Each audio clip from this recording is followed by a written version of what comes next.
السلام علیکم ورحمۃ اللہ وبرکاتہ۔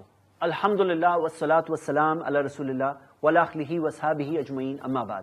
میرے بھائیوں اور بہنیں، آخری سفر جنازہ ٹریننگ کورس میں ہم آج ایک بہت ہی کریٹیکل مرحلے کے تعلق سے چند باتیں دیکھیں گے۔ اگر ہم میں سے کسی کے ساتھ میں ایسا ہو کہ ہمارے سامنے کسی کا انتقال ہو تو اس وقت پر ہمیں کیا کرنا چاہیے؟ یہ بات تو یقینی ہے کہ موت کبھی بھی آ سکتی ہے اور موت آنی ہی ہے۔ اگر ہو گیا کہ کسی کا انتقال ہمارے سامنے ہو تو آج ہم دیکھنے والے ہیں کہ ہمیں کیا کرنا چاہیے اس وقت پر۔ سب سے پہلی چیز جو ہمیں کرنا چاہیے اس وقت پر، جو مرنے والے کی آنکھیں کھلی ہو وہ آنکھوں کو ہمیں بند کرنا چاہیے۔ ہمیں حدیث ملتی ہے کہ اللہ کے رسول صلی اللہ علیہ وسلم داخل ہوئے، دخل رسول اللہ صلی اللہ علیہ وسلم علی ابی سلمہ، ابو سلمہ رضی اللہ عنہ کا انتقال ہوا تھا۔ نبی صلی اللہ علیہ وسلم داخل ہوئے، وقد شق بصرہ، اور ابو سلمہ کی آنکھیں کھلی تھی۔ فاغمضہ، نبی صلی اللہ علیہ وسلم نے آنکھوں کو بند کیا اور فرمایا ان الروح اذا قبض تبعہ البصر، جب روح قبض کی جاتی ہے تو آنکھیں اس کا پیچھا کرتی ہیں، آنکھیں اس کا پیچھا کرتی ہیں، آنکھیں دیکھتی جاتی ہیں۔ تو اللہ کے رسول صلی اللہ علیہ وسلم نے بتایا آنکھیں جو کھلی ہوتی ہے نبی صلی اللہ علیہ وسلم نے بند کیا، سب سے پہلی چیز۔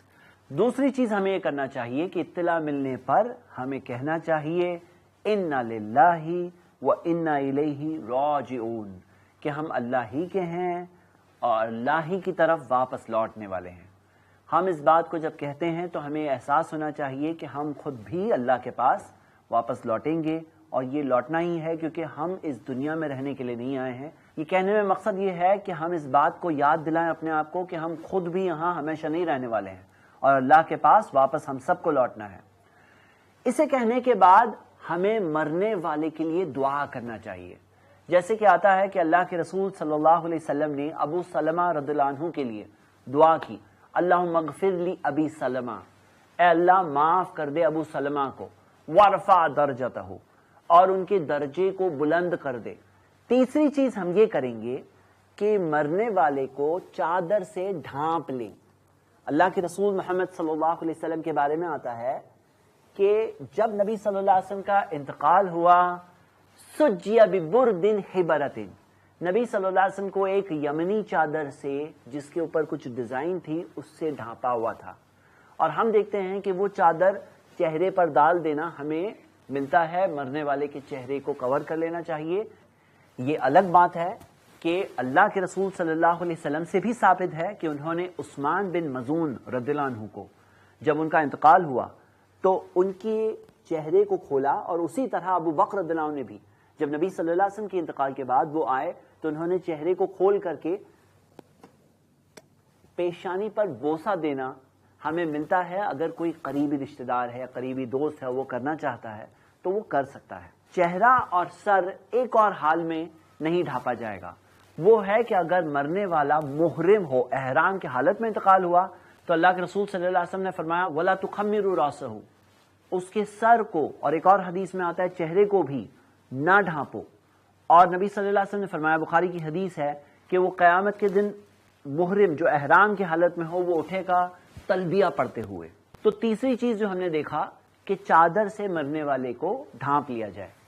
چوتھی چیز اس تعلق سے یہ ہے کہ مرنے والے کے لیے دعا کرنا، اور دعا کے اندر میرے بھائیوں میری بہنیں، جیسا کہ ہمیں پتا ہے کہ ہم جو کہتے ہیں اس وقت پر فرشتے آمین بھی کہہ رہے ہوتے ہیں، تو ہمیں دل کھول کر دعا کرنی چاہیے۔ آپ دیکھیے صحیح مسلم میں ہمیں حدیث ملتی ہے کہ اللہ کے رسول صلی اللہ علیہ وسلم نے کتنی پیاری دعائیں کی ابو سلمہ رضی اللہ عنہ کے لیے۔ نبی صلی اللہ علیہ وسلم نے فرمایا اللہم اغفر لی ابی سلمہ، اے اللہ معاف کر دے ابو سلمہ کو، وارفع درجتہ فی المہدیین، اور ہدایتی یافتہ لوگوں میں ان کے درجے کو بلند کر دے۔ آپ بھی دعا کریں، اے اللہ فلاں کو معاف کر دے، اے اللہ ان کے درجے کو بلند کر دے۔ وَاخْلُفْهُ فِي عَقِبِهِ فِي الْغَابِرِينَ، اور جو ان کے پیچھے والوں کے لیے اللہ تو خلیفہ ہو جا، تو دیکھ ریکھ کرنے والا ہو جا۔ یہ تو چلے گئے، تو ان کے جو پیچھے والے ہیں جو رہ گئے ہیں دنیا میں، ان کے لیے دیکھ ریکھ کرنے والا کون ہے؟ اللہ تو ان کا خلیفہ ہو جا۔ اللہم اغفر لنا وَلَهُ یا رب العالمین، اللہ ہمیں بھی معاف کر دے، انہیں بھی معاف کر دے اے رب العالمین۔ تو ہم اپنے لیے بھی دعا کر رہے ہیں اس کے اندر۔ وَافْسَحْ لَهُ فِي قَبْرِهِ، اے اللہ ان کی قبر کو کشادہ کر دے، وَنَوِّرْ لَهُ فِيهِ، اور اس میں نور بھر دے۔ تو ہم دیکھتے ہیں نبی صلی اللہ علیہ وسلم نے بہت ساری دعائیں کی۔ ایسے وقت پر ہم خود کے لیے بھی دعا کریں، یہ بھی ہمیں ملتا ہے۔ صحیح مسلم میں حدیث ہے ام سلمہ رضی اللہ عنہ بتاتی ہیں کہ جب ابو سلمہ رضی اللہ عنہ کا انتقال ہوا تو نبی صلی اللہ علیہ وسلم نے انہیں دعا سکھائی کہ آپ یہ دعا پڑھیں، اور نبی صلی اللہ علیہ وسلم نے جو دعا سکھائی انہوں نے وہ دعا پڑھی، اللہم اجرنی فی مصیبتی، اے اللہ مجھے اپنی اس مصیبت میں اجر دے دے، بدلہ دے دے، ثواب دے دے، واخلف لی خیرا منہ، اور مجھے ان کی جگہ کوئی بہتر دے دے۔ مطلب جو چیز گئی ہے، جو ایک انسان کا انتقال ہوا ہے، اللہ کوئی اور بہتر راستہ میرے لیے نکال دے اور مجھے اس سے بہتر کچھ دے دے۔ تو ہم دیکھتے ہیں کہ ام سلمہ رضی اللہ عنہا نے جو دعا کی، انہوں نے سوچا کہ ابو سلمہ بہترین صحابی ہے، بہت بہترین شوہر تھے، بہت اچھے مسلمان تھے، انہوں نے سوچا کہ ان سے اچھا کون ہو سکتا ہے۔ اور وہ بتاتی ہیں کہ اس کے بعد کے دنوں میں ان کی عدت ختم ہونے کے بعد اللہ کے رسول صلی اللہ علیہ وسلم کا خود کا پیغام آیا، اور اللہ کے رسول صلی اللہ علیہ وسلم کا خود کا پیغام آیا، انہوں نے اس پیغام کو قبول کیا اور وہ ہماری ماؤں میں سے، امہات المومنین میں سے بنی۔ تو ہم کیا دیکھتے ہیں کہ اللہ تعالیٰ نے انہیں کوئی بہتر دیا، حالانکہ وہ سوچ رہی تھی کہ کون بہتر ہو سکتا ہے، لیکن اللہ تعالیٰ نے بہتر دیا۔ تو ہمیں بھی دعا کرنا چاہیے۔ یاد کریے اس وقت کو جب ہم ماں کی کوکھ میں تھے، ہمیں وہاں کھانا کیسے ملتا تھا؟ اللہ تعالیٰ وہاں بھی ہمیں کھانا دیتا تھا، کیسے ملتا تھا؟ ماں سے آئی ہوئی وہ نس، وہ نال جسے کہتے ہیں، وہ امبلیکل کارڈ جسے کہتے ہیں، اس سے غذا ملتی تھی بچے کو۔ لیکن پھر ایک وقت آیا کہ وہ ذریعہ کٹ گیا، جب ہم باہر اس دنیا میں آئے تو وہ ذریعہ جس سے ہمیں رزق مل رہا تھا اتنے مہینوں تک، وہ ذریعہ کٹ گیا۔ لیکن اس کے بعد اللہ تعالیٰ نے رزق کا دوسرا انتظام کر دیا، ماں کے سینے میں اللہ تعالیٰ نے بچے کے لیے دودھ دے دیا۔ تو ہم دیکھتے ہیں کہ اس تعلق سے یہ نہیں سوچنا چاہیے کہ اب کیا ہوگا، کیونکہ رزق کا مالک اللہ ہے، رزق دینے والا کوئی بندہ نہیں ہوتا، رزق دینے والا اللہ ہے، چلانے والا اللہ ہے۔ اس بات کو دھیان میں رکھنا چاہیے، کیونکہ اگر اس بات کو کوئی بھول گیا تو لوگ غم کے اندر جا کر کئی سارے حرام کام کرنے لگتے ہیں۔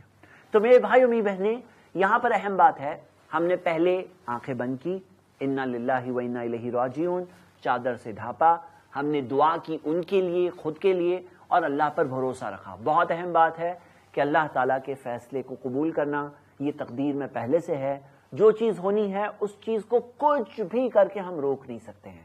ہم بندے ہیں، ہم رب نہیں ہیں، ہمارا رب اللہ ہے، ہم اس کے پلان کے حساب سے زندگی گزارتے ہیں۔ ہمارا امتحان چل رہا ہے، اس امتحان میں ہم کیا کرتے ہیں اسی مطابق ہمیں نتائج ملنے والے، رزلٹ ملنے والے آخرت میں۔ اس وقت پر کیا نہیں کرنا چاہیے؟ ہم دیکھتے ہیں کہ بہت سے لوگ اس وقت پر زور زور سے رونا شروع کرتے ہیں، اور میں آپ کو اس تعلق سے ایک بہت ہی خطرناک بات بتانا چاہتا ہوں۔ حدیث صحیح بخاری میں اللہ کے رسول صلی اللہ علیہ وسلم نے فرمایا، من نیح علیہ یعذب بما نیح علیہ، جس کے لیے نوحہ کیا جاتا ہے، یہ زور زور سے رونا، اسے نوحہ کہتے ہیں۔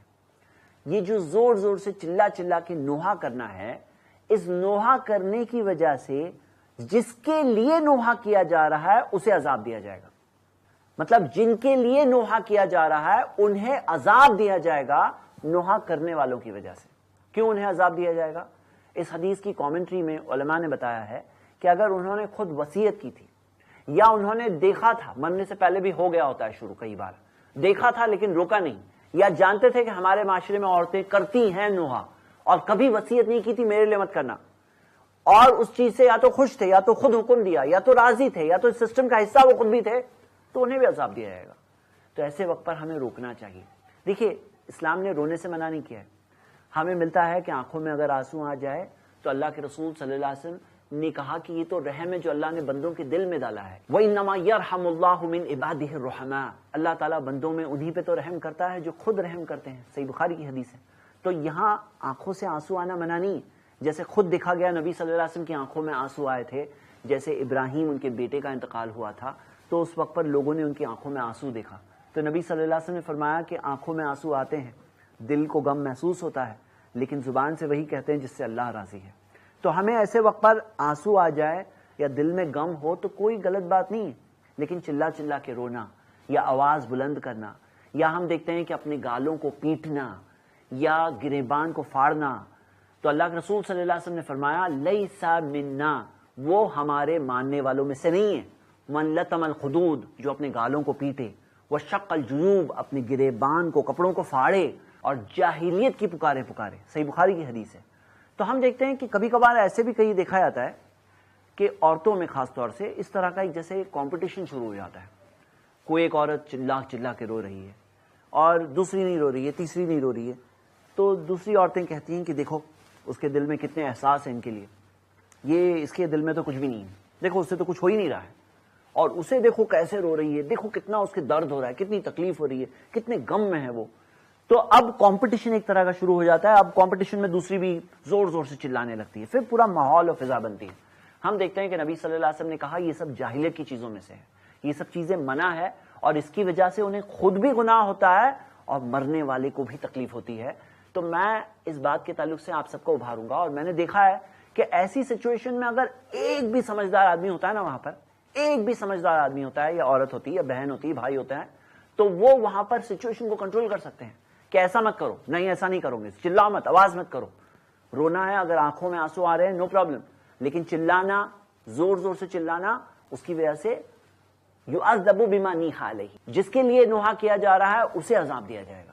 اور نوحہ کی کئی شکلیں ہوتی ہیں, ایک ہوتا ہے چلانا, ایک ہوتا ہے گالوں کو پیٹنا, ایک ہوتا ہے ایسے خاص کپڑوں کو پہننا. اس بارے میں علماء بتاتے ہیں کہ اگر کوئی خاص کپڑے ہوتے ہیں, جیسے کچھ کوئی لوگ کہتے ہیں کہ بھائی سفید ہو, کوئی ودوا ہو گئی وہ سفید پہنے, کوئی خاص کپڑے پہننا, یہ اس کی ایک شکل ہے, نوحہ کرنے کی ایک شکل ہے, اور ہمیں یہ سب نہیں کرنا چاہیے کیونکہ یہ چیز اسلام نے منع کیا.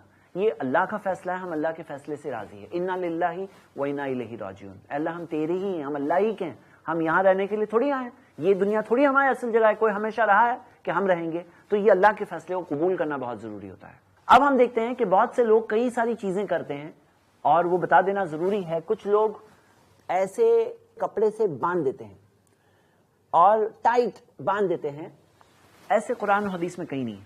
ہاں اگر مان لیجئے کبھی ایسا کوئی ہو جس کا منہ کھلا رہ گیا, اور میں آپ کو بات بتاؤں کہ اگر انتقال کے وقت پر کوئی ایسی چیز ہے, جیسے مثال کے طور پہ ان کے ہاتھ ایسے ہیں, ان کو سیدھا کر دیجئے, ہاتھ کو سیدھا کر دیجئے. پاؤں اگر الگ کھلے رہ گئے ہیں تو پاؤں کو سیدھا کر دیجئے. کچھ لوگ یہ بھی باندھتے ہیں, اس کی کوئی دلیل نہیں ہے, کوئی دلیل نہیں ہے. اور اگر کسی کا چہرہ کھلا رہ گیا ہے, وقتی طور پہ بند کرنے کے لیے اگر باندھ دیں تو الگ بات تھی, لیکن ایسی کوئی وجہ نہیں ہے. تو بے وجہ ہمیں ایسا نہیں کرنا چاہیے, بغیر وجہ نہیں کرنا چاہیے, کیونکہ کوئی چیز کرنے کی دو وجہیں ہو سکتی ہیں. ایک ہے کوئی فطری ضرورت کہ بھئی کسی کا منہ کھلا رہ گیا ہے, بس بند کرنے کے لیے ہم نے رکھا ہے, اور یہ فوری طور پر اگر انتقال کے بعد آپ کو پتا چل گیا تو آپ بند کر سکتے ہو, بند ہو جاتا ہے. ہاں اگر کئی گھنٹے پہلے انتقال ہوا اور اس وقت پہ کوئی تھا نہیں منہ بند کرنے کے لیے, تو دیکھیے موت تو کبھی بھی آ سکتی ہے, کسی بھی حال میں آ سکتی ہے, یہ ہم سب کے لیے عبرت کی بات ہے. تو پھر کوئی فطری ضرورت کے لیے ہم کر رہے ہیں تو کوئی الگ بات ہے. ہاں ایک ہے سنت ہے کیا, تو نہیں, سنت میں ہمیں ایسی کوئی چیز پیارے نبی محمد صلی اللہ علیہ وسلم سے نہیں ملتی. پھر اسی طرح کچھ لوگ ناک میں, کان میں, ہر جگہ پر روئی ڈالتے ہیں. آپ دیکھو گے آ کر تو روئی بھری ہوئی ہوتی ہے. یہ روئی ڈالنا بھی قرآن و حدیث میں سے نہیں ہے. قرآن اور حدیث میں کہیں ایسا نہیں ملتا ہے کہ روئی ڈالنا ہے. ہاں اگر کوئی کیس ایسا ہو کہ ناک سے خون بہ رہا ہے, یا کوئی ایسی چیز ہے, کوئی ایسا عذر ہے, جیسے میں نے کہا دو وجہ ہو سکتی ہے, یا تو سنت کے طور پر ہم کر رہے ہیں, یا تو کوئی فطری ضرورت, کوئی نیچرل ضرورت کے حساب سے کر رہے ہیں.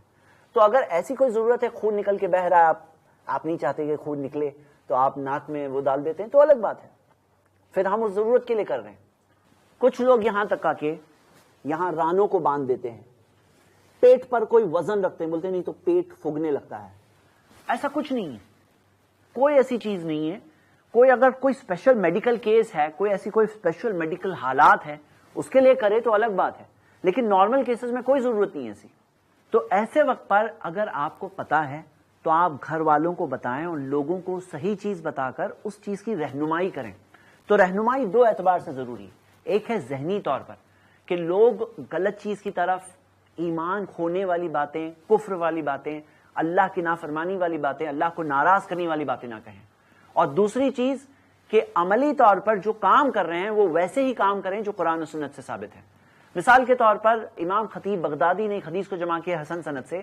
اللہ کے رسول صلی اللہ علیہ وسلم نے فرمایا, من عزا اخاہ المومنی من مصیبت, جو اپنے مومن بھائی کو تسلی دے اس کی مصیبت کے وقت پر, کساہ اللہ خلۃ خضراء یحبر بها یوم القیامہ, اللہ اسے سبز گرین کلر کے لباس, ریشم کا لباس پہنائے گا جس کے اوپر رش کیا جائے گا قیامت کے دن. کیا کیا اس نے؟ تسلی دیا, صبر, وتواصوا بالصبر, صبر کی تلقین کرنا, گھر والوں کو صبر کی تلقین کرنا تاکہ وہ کفریہ چیزوں کی طرف اس وقت پر نہ جائیں اور صبر کی طرف جائیں. اور احتساب, احتساب کیا ہے؟ ثواب کی امید. اللہ تعالیٰ نے انہی کے تعلق سے کہا ہے کہ یہی تو کامیاب لوگ ہیں. تو کامیابی کی بات کیا ہے؟ پریشانی کے وقت پر صبر کرنا. اور اللہ کے رسول محمد صلی اللہ علیہ وسلم کی حدیث ہے، اللہ تعالیٰ نے انہی لوگوں کے تعلق سے کہا ہے کہ ان کے اوپر صلوات ہے، رحمت ہے، وَأُولَٰئِکَ هُمُ الْمُهْتَدُونَ، یہی تو ہدایت یافتہ ہے۔ تو میرے بھائی میری بہنیں، ایسے وقت پر صبر اور احتساب کی طرف بڑھانا۔ اور کتنی پیاری حدیث ہے، اللہ کے رسول صلی اللہ علیہ وسلم نے فرمایا، یقول اللہ تعالیٰ، کہ اللہ کہتا ہے، حدیث قدسی ہے، مَا لِعَبْدِ الْمُؤْمِنِ عِندِي جَزَاءٌ، میرے پاس اپنے مومن بندے کے لیے کوئی اور بدلہ نہیں ہے، اذا قبضت صفیہ من اہل الدنیا، جب میں نے اس کی دنیا کے اندر کسی قریبی کو جس سے وہ محبت کرتا ہے، جس سے وہ پسند کرتا ہے، اس کو میں نے اگر اپنے پاس لے لیا، اس کی موت ہو گئی اور اس نے اس پر ثم احتسبہ، اور اس پر وہ احتساب کرے، الا الجنہ، سوائے جنت کے۔ کتنی پیاری حدیث ہے، اللہ کے رسول صلی اللہ علیہ وسلم نے فرمایا، ما لعبد المؤمن، یقول اللہ تعالی، اللہ تعالیٰ نے فرمایا ہے، یہ حدیث قدسی ہے، ما لعبد المؤمن عندی جزاء، میرے پاس میرے اس مومن بندے کے لیے کوئی اور بدلہ نہیں ہے، اذا قبضت صفیہ من اہل الدنیا، جب میں دنیا میں اس کے کسی پیارے کو لے لوں اپنے پاس، اس کو بلا لوں میں، اس کا انتقال ہو جائے، ثم احتسبہ الا الجنہ، اور اس پر وہ احتساب کرے، صبر کرے، ثواب کی امید کرے، الا الجنہ، اس کا کوئی بدلہ نہیں سوائے جنت کے۔ کیا بدلہ ہے اس کے لیے سوائے جنت کے لیے؟ تو آپ سوچئے کہ ہم دنیا میں آئے ہیں، اسٹرگل کر رہے ہیں، اور کسی قریبی کا کبھی انتقال ہو گیا اور اس پر کوئی ایک انسان صبر کر لے، پریشانی ہو رہی ہے لیکن احتساب کرے، اللہ سے ثواب کی امید کرے، تو اس کا کوئی بدلہ نہیں، یہ ایک کام کا کوئی بدلہ نہیں سوائے جنت کے۔ اگلی چیز جو ہمیں ایسے وقت پر کرنا ہے، انتقال کے بعد ہم نے جو سارے کام کیے، اور وہ یہ کرنا ہے کہ ہمیں جنازے کی تیاری کرنی ہے۔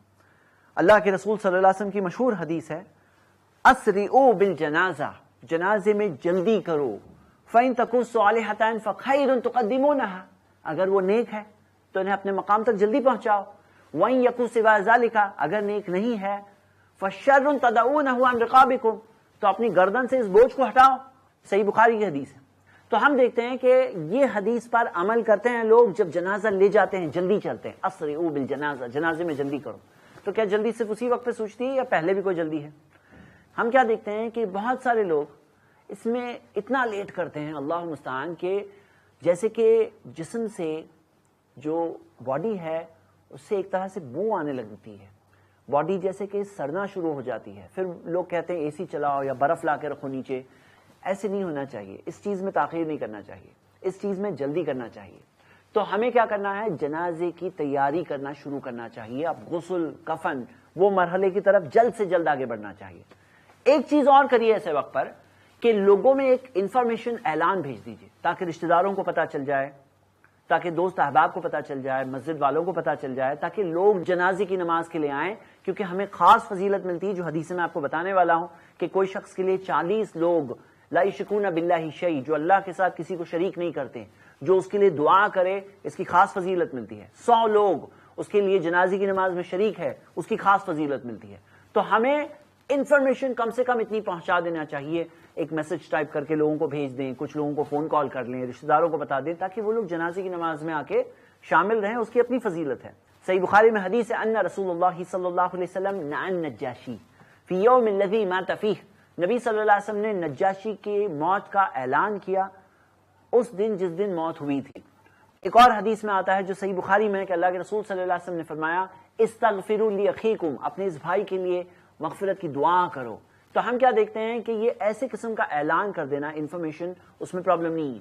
ہاں یہ ہوتا ہے کہ کچھ جگہوں پر بڑا چڑھا کر، رو رو کر، چلا چلا کر جو اس طرح کے اعلان کیے جاتے ہیں، جس میں کوئی ہوتا ہے جو مرنے والے کے بہت سارے باتیں کہے گا اور پھر روئے گا، چلائے گا اور پھر اعلان کرے گا کہ ان کا انتقال ہو گیا، یہ طریقہ جاہلیت کا طریقہ ہے۔ لیکن جو نارمل طریقہ ہے کہ information, S M S, WhatsApp وغیرہ بھیج دیں تاکہ لوگوں کو انفارمیشن ہو، لوگ جنازے کی نماز کا ان کو ٹائم بتا دیا جائے اور ایک پلاننگ کی جائے کہ اتنے بجے تک غسل ہو جائے گا، فلاں جنازے کی نماز اس وقت پر ہوگی، ایسی پلاننگ کر کے اس کا اعلان کر دینا چاہیے۔ ایک اور بات میں آپ کو بتاؤں گا جو عام طور پہ لوگ ایسے وقت پر نہیں سوچتے ہیں، لیکن جو سوچنا چاہیے۔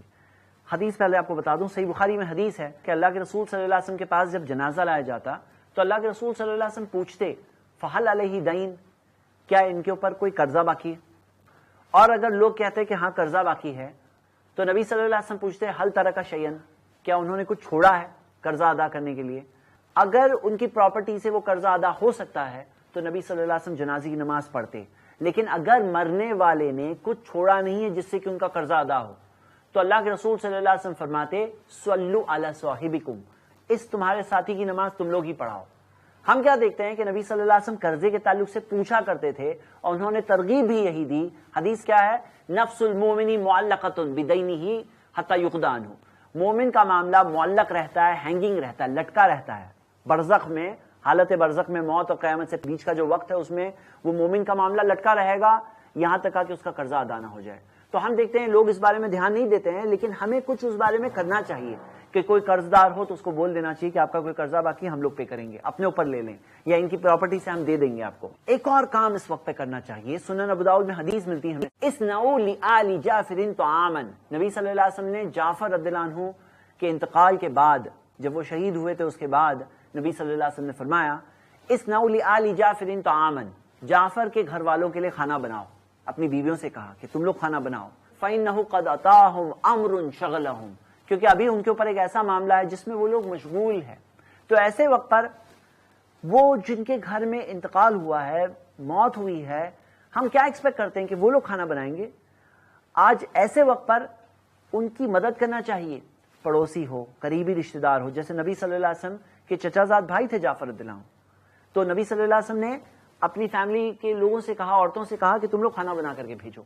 تو ایسے رشتہ داروں کو، قریبی لوگوں کو کھانا بنا کر کے بھیجنا چاہیے۔ ہمارے ہاں کھانا بھیجنا دور کی بات، الٹا اپوزٹ چیز یہ ہوتی ہے کہ لوگ خود کھانے پہنچتے ہیں، گھر میں کھانے کے لیے پہنچتے ہیں، کھانا تدفین کے بعد کھاتے ہیں لیکن اس پہلے دن لوگ کھانے کے لیے پہنچتے ہیں۔ ہمیں غور کرنا چاہیے کہ یہ کھانے کے لیے جانے والا جو سسٹم ہے ہمارے ہاں، کیا یہ اس حدیث کے مطابق ہے یا نبی صلی اللہ علیہ وسلم کے صحابہ کا جو عمل جو تھا اس کے مطابق ہے یا نہیں؟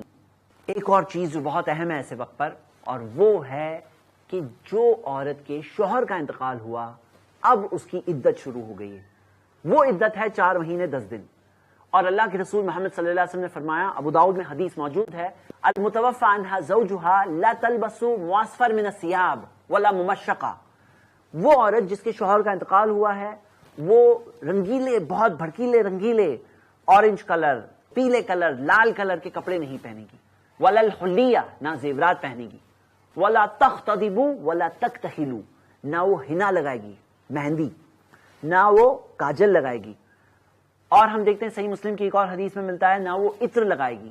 تو ہم دیکھتے ہیں کیا رولز ہے، کیا کیا نہیں کرنا ہے۔ آپ 6 باتیں یاد رکھیے۔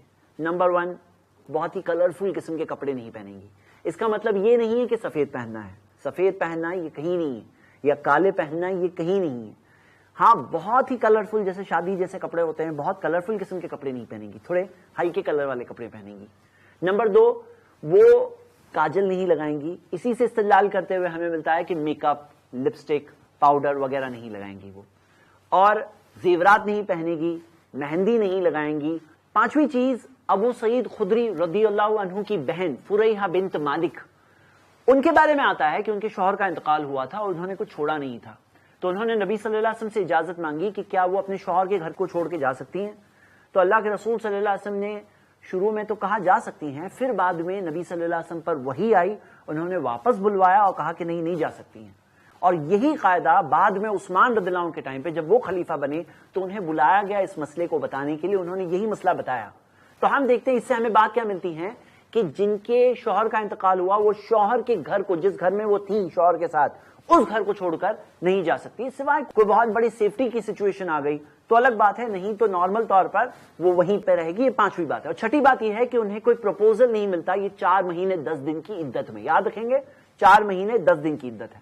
اب ہمارے معاشرے میں کیا کہیں، لوگ عورتوں کے لیے جن کے شوہر کا انتقال ہوا، آلریڈی ایک تکلیف کی بات ہے ان کے لیے کہ ان کے شوہر کا انتقال ہوا ہے، اس کے اوپر یہ سماج، یہ معاشرہ بہت ساری تکلیفیں ڈالتے ہیں جو قرآن و حدیث میں نہیں ہیں۔ لوگوں میں یہ بات مشہور ہے کہ وہ عورت کسی سے بات نہیں کر سکتی، 4 مہینے 10 دن تک کسی سے بات نہیں کر سکتی ہے۔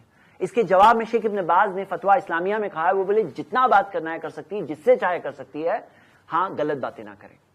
پھر کچھ لوگ کہتے ہیں وہ کسی سے مل نہیں سکتی، تو انہوں نے جواب دیا، بولے وہ مل سکتی ہیں، عورتوں سے مل سکتی ہے، محرموں سے مل سکتی ہے، اس میں کوئی پرابلم نہیں، ہاں نامحرم مردوں سے اسے پہلے بھی نہیں ملنا تھا، ابھی بھی نہیں ملنا ہے۔ پھر لوگ بتاتے ہیں کہ چپل کے بغیر وہ گھر میں بھی نہیں چل سکتی، تو شیخ نے کہا کہ چپل کے ساتھ یا بغیر چپل کے جیسے چاہے وہ چل سکتی ہے۔ پھر لوگ کہتے ہیں کہ ہفتے میں ایک ہی بار غسل لے سکتی ہے، اور انہوں نے کہا کہ کوئی مسئلہ نہیں ہے، اور صحیح بات ہے، کوئی مسئلہ نہیں ہے، وہ غسل لے، کوئی تکلیف نہیں ہے۔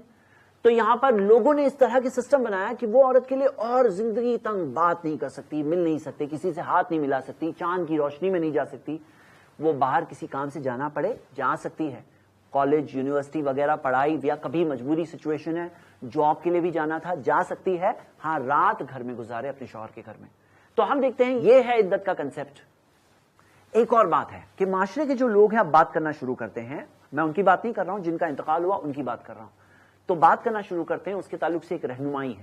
اللہ کے رسول صلی اللہ علیہ وسلم نے فرمایا لا تسبوا الاموات فانهم قد افضوا الى ما قدموا، بخاری کی حدیث ہے کہ جو مر چکے ہیں انہیں گالیاں مت دو، کیونکہ وہ تو اپنے انجام تک جا چکے ہیں، تو اگر آپ کا کچھ معاملہ بھی تھا نا تو انہیں گالی ابھی مت دو پلیز، یہ چیز ہمیں نہیں کرنا چاہیے۔ ایک اور چیز ہمیں ملتی ہے، صحیح بخاری میں حدیث ہے کہ نبی صلی اللہ علیہ وسلم نے ایک بار سنا لوگ کسی کے بارے میں اچھی باتیں بول رہے ہیں، تو نبی صلی اللہ علیہ وسلم نے کہا وجبت وجبت وجبت، اب تو واجب ہو گیا واجب ہو گیا واجب ہو گیا۔ لوگوں نے کہا کیا؟ نبی صلی اللہ علیہ وسلم نے کہا جنت واجب ہو گئی۔ اور جب لوگ کچھ غلط بات کہہ رہے تھے کسی کے بارے میں تو نبی صلی اللہ علیہ وسلم نے کہا وجبت وجبت وجبت، اب یہ بھی واجب ہو گیا۔ تو ہم دیکھتے ہیں کہ یہاں پر اللہ تعالیٰ نے مومنوں کو ایک طرح سے گواہ بنایا ہے زمین پر، اور اسی وجہ سے ہم اپنی زبان سے اگر کوئی اچھی چیز جانتے ہیں تو اچھی باتیں بولیں، اور وہ اچھی باتیں ہیں جو ایک طرح سے قبول ہو جاتی ہے اس وقت پر اس شخص کے تعلق سے۔ ایک اور چیز جو ایسے وقت پہ لوگ کرنے لگتے ہیں وہ یہ ہے کہ الگ الگ طرح کے ہمارے معاشرے میں مشہور ہے کہ کچھ اذکار پڑھتے ہیں کہ بھائی قل واللہ احد اتنی بار پڑھ رہے ہیں، سورۃ الفاتحہ اتنی بار پڑھ رہے ہیں، آیت الکرسی اتنی بار پڑھ رہے ہیں، لا الہ الا انت سبحانک انی کنت من الظالمین اتنی بار پڑھ رہے ہیں، قرآن کتنے ختم کر رہے ہیں، سورہ یاسین اتنی پڑھ رہے ہیں۔ میرے بھائیوں میری بہنیں، ہم سب اتباع کرتے ہیں پیارے نبی محمد صلی اللہ علیہ وسلم کی، ہم محبت کس سے کرتے ہیں؟ نبی صلی اللہ علیہ وسلم سے۔ ہم کس کا کلمہ پڑھتے ہیں؟ ان کا کلمہ پڑھتے ہیں۔ ہم کس کی پیروی کرتے ہیں؟ ان کی پیروی کرتے ہیں۔ کیا ان کے راستے سے بہتر کوئی راستہ ہو سکتا ہے؟ تو بالکل نہیں ہو سکتا۔ تو کوئی بھی ایسا کام جو نبی صلی اللہ علیہ وسلم صحابہ اکرام کر سکتے تھے اور نہیں کیا تو وہ چیز ہم بھی نہ کریں، اور اگر انہوں نے کیا تو ہم بھی کریں گے۔ تو یہ ساری جو ہے عبادتیں ہیں، یہ عبادت کے عمل ہے نا، تو ہمیں دلیل ملنی چاہیے اس کی قرآن و حدیث میں، نہیں تو اگر ہم کوئی ایسا کام کریں گے جو ثابت نہیں ہے تو فہو رد، نبی صلی اللہ علیہ وسلم نے کہا وہ چیز بالکل ریجیکٹ ہو جائے گی، ہماری پوری کوشش بھی جائے گی، ملے گا بھی کچھ بھی نہیں، اور اللہ کے رسول صلی اللہ علیہ وسلم کل قیامت کے دن ناراض ہو کر کہیں گے سوقن سوقن لمن غیر آبادی، تم دور ہو جاؤ دور ہو جاؤ، تم نے میرے بعد دین میں نئی چیزیں لائے۔ صحیح بخاری کی حدیث ہے۔ تو ہمیں اس چیز سے ڈرنا چاہیے۔ کیا ایسا ہو سکتا ہے کہ ان کو نہ پتا ہو؟ کیا ایسا ہو سکتا ہے کہ کوئی چیزیں جو انہوں نے ہمیں نہیں بتایا، کیا یہ کوئی نیا مسئلہ ہے یا آج کل انتقال ہونے لگا ہے، یا وہ زمانے میں بھی انتقال ہوتا تھا؟ کیا وہ لوگوں کو اپنے مرنے والوں کی فکر نہیں تھی؟ کیا ایسا ہے کہ ہمیں ہی فکر ہے اور وہ لوگوں کو نہیں پتا تھا؟ تو ایسا بالکل نہیں ہے۔ تو اسی وجہ سے یہ جو سارے اعمال ہیں نا جو ہمارے یہاں ہوتے ہیں، اگر آپ کے یہاں چل رہے ہیں تو آپ یہ بات جانتے ہوں گے یہ لوگ کرتے ہیں، لیکن حقیقت یہ ہے کہ اس کے تعلق سے دلیل نہیں ملتی قرآن و حدیث میں۔ تو آپ صرف تحقیق کریں، اور مل جائے تو کریں گے کوئی عمل، اور جو نہیں ہو تو ہمیں نہیں کرنا چاہیے۔ ایک اور چیز جو لوگوں میں ہوتی ہے، کچھ لوگ ایسے موم بتی جلاتے ہیں اور وہ رکھتے ہیں، کچھ لوگ ایک ہری قسم کی ٹہنی لا کر گھر میں رکھتے ہیں، کچھ لوگ کوئی مخصوص جگہوں کی دھول لا کر مرنے والے کی آنکھوں میں ڈالتے ہیں، لیکن یہ ساری چیزیں ہمیں نہیں ملتی۔ کچھ لوگ یہ سمجھتے ہیں کہ جب کسی کا انتقال ہوا ہے گھر میں تو ہم لوگ کھانا نہیں کھا سکتے، ایسا بھی بالکل نہیں ہے۔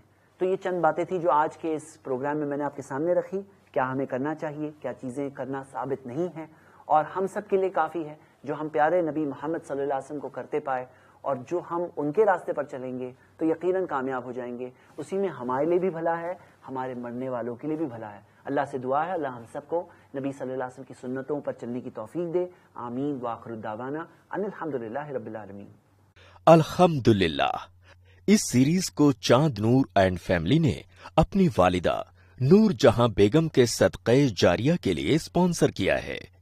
آپ بھی ایسے ویڈیو یا سیریز کو اسپانسر کرنے کے لیے کال کریں 9588888826 پر۔